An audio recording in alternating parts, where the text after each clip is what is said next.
2016 का टी20 world cup final England जीतने वाली थी, लेकिन एक खिलाड़ी की वजह से हार गई। उस खिलाड़ी का नाम है बेन स्टोक्स।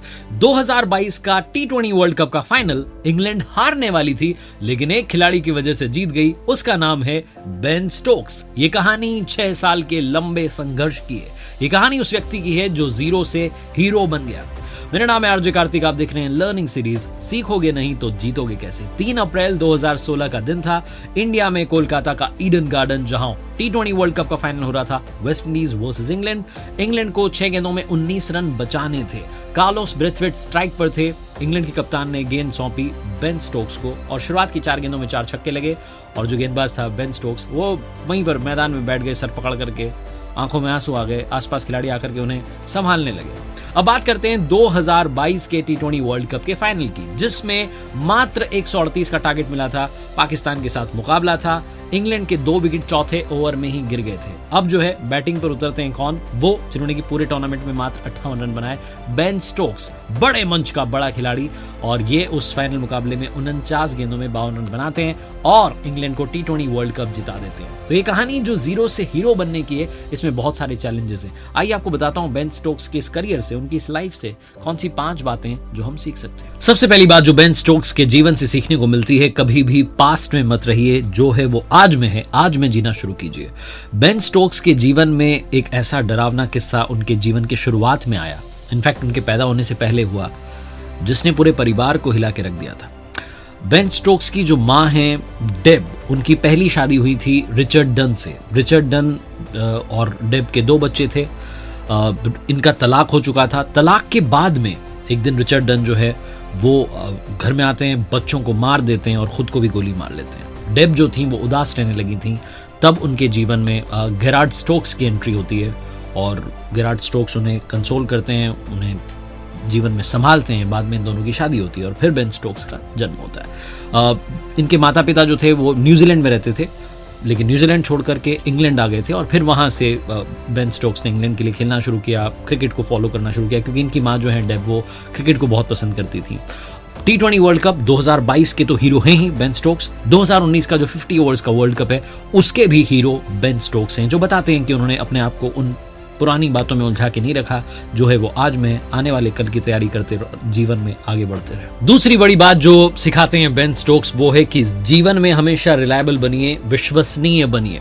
बेन स्टोक्स ऐसे खिलाड़ी नहीं है कि कभी आए तो चल गए, कभी नहीं चले। बेन स्टोक्स जब भी क्रीज पर उतरते हैं तो एक चमत्कार की उम्मीद आप उनसे लगा सकते हैं। वो एक ऐसे मैच को टीम को जिता देते हैं जब लोग कह रहे होते हैं कि ये मैच तो इनकी टीम नहीं जीतने वाली है। एशेज का एक मुकाबला मुझे याद आता है जिसमें ऑस्ट्रेलिया के साथ मैच था।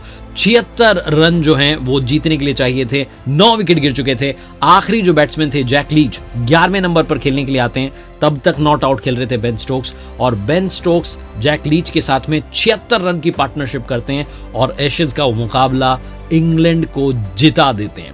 ऐसे बहुत सारे मैचेस हैं जो जिताए हैं बेन स्टोक्स ने। बेन स्टोक्स के फादर का सपना था, उनके फादर चाहते थे कि बेन स्टोक्स टेस्ट जो है वो खेलें, टेस्ट टीम का हिस्सा बने, और अब तो बेन स्टोक्स कैप्टन भी बन चुके हैं। अपने फादर के सपने को उन्होंने पूरा किया है। बेन स्टोक्स कहते हैं कि इस खेल ने मुझे थोड़ा निराश भी किया है। क्यों किया है?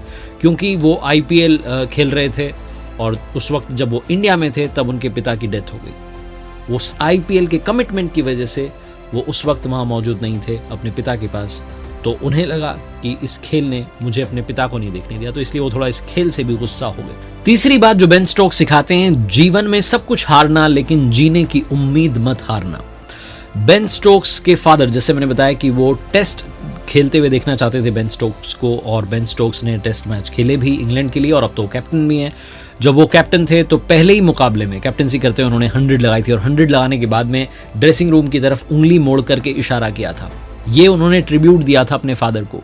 उनके जो फादर थे वो रग्बी प्लेयर थे और 1980 में एक टूर्नामेंट के दौरान उनकी मिडिल फिंगर जो थी वो टूट गई थी। उंगली टूटने के बाद भी वो रग्बी खेलते रहे और ये उनकी लाइफ का वो मोमेंट था जिसको जब भी बेन स्टोक्स 100 लगाते हैं या कोई भी एक ऐसा अचीवमेंट करते हैं तो ड्रेसिंग रूम की तरफ इशारा करके ट्रिब्यूट ज़रूर देते हैं। पिता की मृत्यु के बाद में, जैसा मैंने बताया कि ब्रेन कैंसर से वो पीड़ित थे, उस समय जब बेन स्टोक्स जब भारत में क्रिकेट खेल रहे थे, IPL में थे, उस समय उनके फादर की डेथ हो गई। और उनके पिता की डेथ हो जाने के बाद में बेन स्टोक्स जो थे वो डिप्रेशन में चले गए। उन्हें लगा कि क्रिकेट ने मुझसे मेरे पिता को छीन लिया। बहुत सारे ऐसे ख्याल उनके माइंड में आए। 2020 का समय था, ऐसा लग रहा था कि शायद अब वो मैदान में वापसी नहीं करेंगे, लेकिन उन्होंने अपनी विल पावर के दम पर वापसी की है और 2022 का जो T20 वर्ल्ड कप है वो जिता दिया है। किसको? इंग्लैंड। चौथी बात जो बेन स्टोक्स की लाइफ से, उनके करियर से सीखने को मिलती है, कुछ तो लोग कहेंगे, लोगों का काम है कहना। 2016 का T20 वर्ल्ड कप का फाइनल, जैसा मैंने शुरुआत में बताया था, वेस्ट इंडीज वर्सेस इंग्लैंड। आखिरी के ओवर में 19 रन चाहिए थे। कार्लोस ब्रेथवेट जो थे वो स्ट्राइक पर थे और कार्लोस ब्रेथवेट ने 4 गेंदों में 4 छक्के लगा करके वेस्ट इंडीज को मैच जिता दिया। जो कमेंटेटर थे उस वक्त वो कह रहे थे कि इस बंदे का आप नाम याद रखना, कार्लोस ब्रेथवेट। आज उस नाम को कोई नहीं जानता और जिस गेंदबाज के खिलाफ कार्लोस ब्रेथवेट ने 4 छक्के लगाए थे इंग्लैंड के, बेन स्टोक्स, उनको दुनिया जानती है। बेन स्टोक्स आज भी उस मोमेंट को याद करते हैं। 2016 का ईडन गार्डन में खेला गया T20 वर्ल्ड कप का फाइनल। तो वो कहते हैं कि मैं थोड़ा उदास था, निराश था, लेकिन उस हार ने मुझे कभी क्रिकेट से दूर नहीं किया। उस मैच ने मुझे हमेशा इंस्पायर किया कि थोड़ा और अच्छा करो, थोड़ा और अच्छा करो, और उसी कोशिश में लगातार क्रिकेट खेलता रहता हूं। और आखिरी लर्निंग जो सिखाते हैं बेन स्टोक्स, उनकी लाइफ के मोमेंट से आप सीख सकते हैं, इंसिडेंट से आप सीख सकते हैं, हमेशा सही के साथ खड़े रहिए। 2017 में भी एक कंट्रोवर्सी हुई थी। बेन स्टोक्स को कहा जा रहा था कि बिगड़ैल हैं, क्लब्स में जाते हैं, मारपीट कर लेते हैं, ऐसी बहुत सारी बातें कही जा रही थी। हालांकि इसके लिए वो खुद भी जिम्मेदार थे। 25 सितंबर 2017 को एक नाइट क्लब के बाहर मारपीट के आरोप में बेन स्टोक्स को अरेस्ट कर लिया जाता है। उन्होंने कहा कि वो मारपीट नहीं कर रहे थे, बल्कि 2 मासूम लोगों को बचा रहे थे। लेकिन जो वीडियो सामने आया उसमें लग रहा था कि वो पीट रहे हैं। उन पर केस जो था वो रजिस्टर किया गया, कोर्ट में मामला चला, 11 महीने तक सुनवाई हुई, मीडिया में बहुत कुछ छपा, लेकिन उसके बाद में वो निर्दोष साबित हुए, उन्हें बरी कर दिया गया। और अगर वो वापसी नहीं करते 2017 के बाद, तो शायद मुझे लगता है कि 2019 का जो 50 ओवर्स का वर्ल्ड कप है वो भी इंग्लैंड नहीं जीत पाती, और 2022 का जो T20 वर्ल्ड कप है वो भी इंग्लैंड नहीं जीत पाती। इंटरनेशनल क्रिकेट को इतना अच्छा क्रिकेटर नहीं मिलता अगर उनका करियर उस वक्त खत्म हो जाता, लेकिन वो जो सच था उसके साथ में खड़े रहे और उन्होंने वापसी की। बेन स्टोक्स की कहानी हमें सिखाती है कि 2016 का, जैसे मैंने बताया शुरुआत में, T20 वर्ल्ड कप का फाइनल हारी इंग्लैंड, जिम्मेदार थे बेन स्टोक्स। लेकिन 2022 में जब T20 वर्ल्ड कप जीतती है फाइनल, तो उसके जिम्मेदार कौन है? वो भी बेन स्टोक्स ही हैं। लाइफ में गिरते पड़ते रहेंगे हम, लेकिन उठना वापस से है, फिर से खड़े होना है और फिर से वहां तक पहुंचना है जहां आप वाकई में पहुंचना चाहते हैं। एक बार फिर से वही कहूंगा जो अक्सर आपसे कहता हूं, कर दिखाओ कुछ ऐसा कि दुनिया करना चाहे आपके जैसा। याद रखिए, हर सोमवार सुबह 9:30 बजे मेरे साथ देखिए एक नई कहानी, और हर शुक्रवार सुबह 9:30 बजे मेरे साथ देखिए लर्निंग सीरीज का एक नया वीडियो।